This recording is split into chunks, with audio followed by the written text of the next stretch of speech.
स्वागत है दोस्तों आपका एक बार फिर अपने इस चैनल में दीपा पांडे के साथ। साथियों, आज की जानकारी में हम बात करेंगे उस विषय पर जिसके बारे में बार बार कॉल करके आपके द्वारा हमसे पूछा जाता है। वो है कि आपको कोर्ट मैरिज या लव मैरिज करने के लिए यानी अपनी मैरिज करके उसे सरकारी पोर्टल पर रजिस्टर्ड करवाने के लिए कौन कौन से डॉक्यूमेंट्स की जरूरत पड़ती है, कौन कौन से वो बेसिक डॉक्यूमेंट हैं जो साथ में आपको लेकर आने पड़ते हैं, आपको भी और गवाहों को भी। तो जानकारी इंपॉर्टेंट है, इसे अंत तक जरूर सुनिएगा।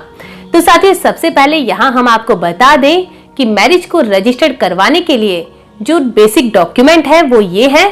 पहला, आपका एज का प्रूफ यानी आपका आयु का प्रमाण पत्र, जिसमें आपके पास या तो आपका होना चाहिए 10th की मार्कशीट जिसमें आपकी उम्र मेंशन हो। अगर वो नहीं है तो यहाँ पर बर्थ सर्टिफिकेट भी यूज हो सकता है। इसके अलावा अगर आपके पास ये डॉक्यूमेंट नहीं है तो आप पासपोर्ट या पैन कार्ड का भी यूज कर सकते हैं। इनमें से एक डॉक्यूमेंट आपके पास होना बेहद जरूरी है। इसके अलावा जो आपको जरूरत पड़ती है डॉक्यूमेंट की, वो होता है आपका आईडी और एड्रेस प्रूफ के रूप में आपका आधार कार्ड।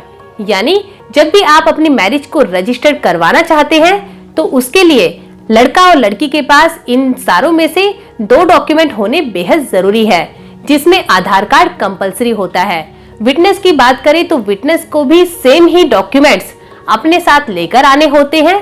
पहला आधार कार्ड जो उसकी आईडी और एड्रेस का प्रूफ होता है, दूसरा उसका आयु का प्रमाण पत्र जिसमें उसकी मार्कशीट या फिर उसका पासपोर्ट, पैन कार्ड या बर्थ सर्टिफिकेट में से कोई भी एक डॉक्यूमेंट चाहिए होता है। तो साथियों, ये वो बेसिक डॉक्यूमेंट्स हैं जिसके बिना कोर्ट मैरिज करना पॉसिबल नहीं हो पाता है। और उम्र की बात करें, जिसके बारे में भी बार बार हमसे पूछा जाता है, तो हम आपको बता दें कि जैसा कि पहले सुनने में आया था कि लड़कियों की उम्र बढ़ाकर 18 से 21 कर दी गई है, तो हम आपको बता दें कि ऐसा अभी कोई रूल पास नहीं हुआ है।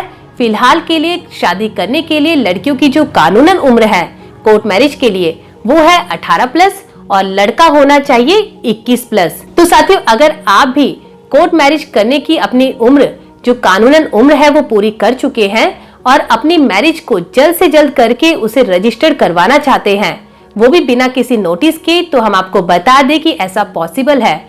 आप भारत में गाजियाबाद आकर 3 घंटे में ही अपनी मैरिज करके उसे रजिस्टर्ड करवा सकते हैं और तुरंत ही उसका सर्टिफिकेट आपको मिल जाता है, जो पूरी प्रोसेस में 3 से 4 घंटे का समय लगता है, जिसमें कोई भी नोटिस आपके घर पर नहीं जाता है। ऐसे ही पंजाब की बात करें तो पंजाब के भी कुछ डिस्ट्रिक्ट्स ऐसे हैं जहां ये प्रोसेस सेम डे में हो जाती है। और हरियाणा, मुंबई, गुजरात, देहरादून, यहाँ पर भी इस प्रोसेस को पूरा होने में 3 से 4 घंटे का समय लगता है।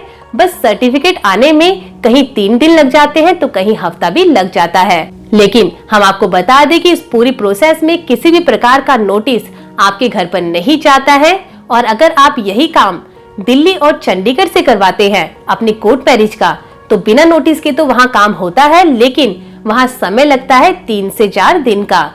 यानी आपको 2 बार कम से कम आना पड़ता है कोर्ट मैरिज के लिए, जहाँ पर रजिस्ट्रार ऑफिस में आपकी पेशी होती है और उसके बाद आपको सर्टिफिकेट मिलता है। तो साथियों, इस तरीके से आप जो बेसिक कंडीशंस हैं उनको पूरा करके भारत में कहीं भी प्लेस ऑफ मैरिज के बेस पर अपनी मैरिज को रजिस्टर्ड करवा सकते हैं बिना किसी नोटिस के।